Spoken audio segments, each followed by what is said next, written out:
Jadi suatu ketika Nabi Sallallahu Alaihi Wasallam sedang duduk bersama para sahabatnya. Lalu pandangan Nabi Sallallahu Alaihi Wasallam itu seperti merisaukan sesuatu, seperti memandang sesuatu yang jauh di sana, seperti sedang menanti sesuatu. Lalu sahabat bertanya pada Nabi Sallallahu Alaihi Wasallam, "Ya Sayyidi Rasulullah, apa yang sedang kau risaukan wahai Rasulullah?" Lalu Nabi Sallallahu Alaihi Wasallam mengatakan, "Aku sedang menanti kekasihku." Para sahabat bingung, "Ya Rasulullah, bukankah kami ini para kekasihmu ya Rasul?" Nabi Sallallahu Alaihi Wasallam mengatakan, "Lah, tidak. Kalian ini adalah para sahabatku, ashabi, kalian ini para sahabatku."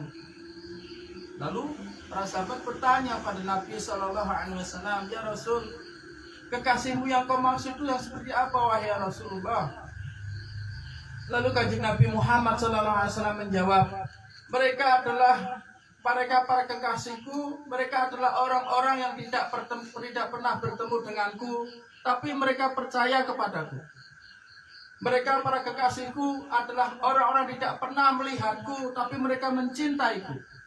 Mereka adalah para kekasihku," kata kanjeng Nabi Sallallahu Alaihi Wasallam. Lalu diceritakan kisahnya itu para sahabat sampai-sampai Sayyidina Abu Bakar Sayyidina Umar mengatakan, "Ya Rasulullah, kalau boleh saya minta dihidupkan untuk sampai akhir zaman untuk menjadi kekasihmu ya Rasulullah. Saya rela semua amalanku diambil asalkan saya bisa hidup di akhir zaman menjadi umatmu akhir zaman supaya saya engkau klaim menjadi kekasihmu ya Rasulullah." Tapi Nabi mengatakan, "Tidak wahai Umar, masamu berbeda dengan masa mereka. Mereka adalah orang-orang hidup setelahku, orang-orang hidup setelah kalian. Mereka tidak pernah berjumpa kepadaku, tapi mereka merindukanku." Masya Allah. Dan saat ini apa yang Nabi Sallallahu Alaihi Wasallam ceritakan terjadi di masa kita saat ini, di masa akhir zaman seperti saat ini, di mana kita tidak pernah bertemu dengan kanjeng Nabi secara langsung, kita tidak pernah bertawajuh pada kanjeng Nabi secara langsung, kita tidak pernah melihat kanjeng Nabi Sallallahu Alaihi Wasallam secara langsung, namun hati kita mencintai kanjeng Nabi Sallallahu Alaihi Wasallam, hati kita merindukan kanjeng Nabi Sallallahu Alaihi Wasallam. Jiwa-jiwa kita haus akan pertemuan dengan kanjeng Nabi Sallallahu Alaihi Wasallam. Ini adalah tanda bahwa Allah Subhanahu Wa Taala telah meletakkan cintanya ke dalam hati kita untuk mencintai kanjeng Nabi Sallallahu Alaihi Wasallam. Jadi Allah Subhanahu Wa Taala mencintai kanjeng Nabi Sallallahu Alaihi Wasallam, lalu Allah ingin supaya kekasihnya juga dicintai oleh setiap orang. Jadi kurang lebih seperti itu. Nah, apa tanda mahabbah tersebut? Apa tanda kecintaan tersebut? Yaitu suatu kerinduan. Dengan kerinduan itu maka seseorang akan melakukan qasidah atau qasaid atau syair-syair yang kalau diartikan tadi itu sangat menyayat hati. Walaupun mungkin kita tidak mengerti artinya, mungkin kita tidak mengerti bahasa Arab, namun jiwa kita ini mengerti maksudnya. Karena jiwa itu mengerti semua bahasa. Jadi kurang lebih seperti itu. Kita tidak pernah melihat kanjeng Nabi secara langsung, tapi kita semua mencintai kanjeng Nabi Sallallahu Alaihi Wasallam. Bahkan kita malam hidup di sini, tentu kita semua dalam keadaan jauh dan keadaan mabuk. Kenapa demikian? Kalau kita dalam keadaan sadar, tentu kita tidak mau duduk di sini bermujahadah.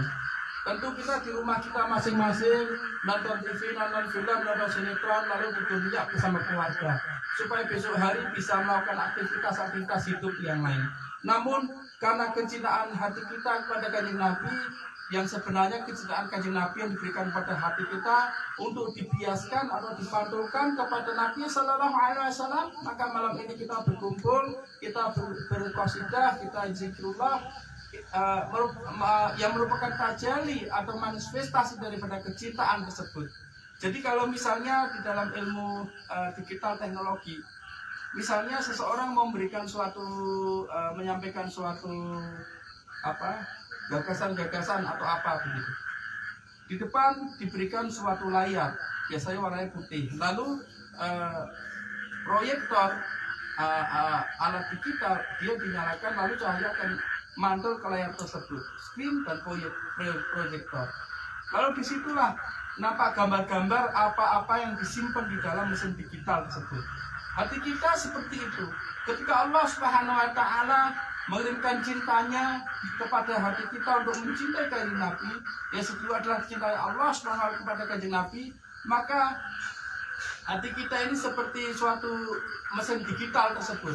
Saya tidak begitu ngerti namanya, mungkin proyektor atau screen, karena saya tidak mengerti tentang teknologi.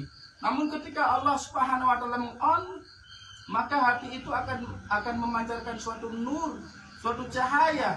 Cahaya itu lalu diaplikasikan ke dalam, direfleksikan ke dalam pikiran kita, lalu pikiran kita memerintahkan lisan kita untuk melafazkan apa-apa yang muncul dari dalam hati kita.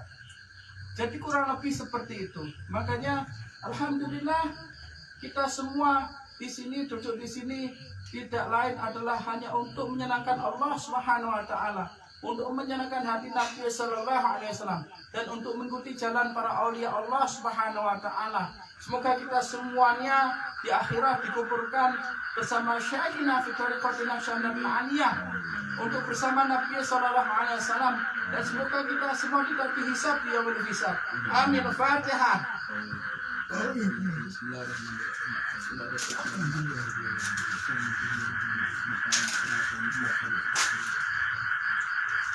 Terakhir.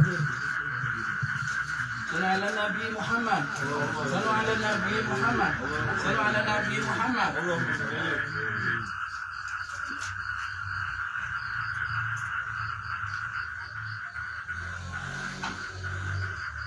Jadi sekali lagi gambarnya barusan muncul.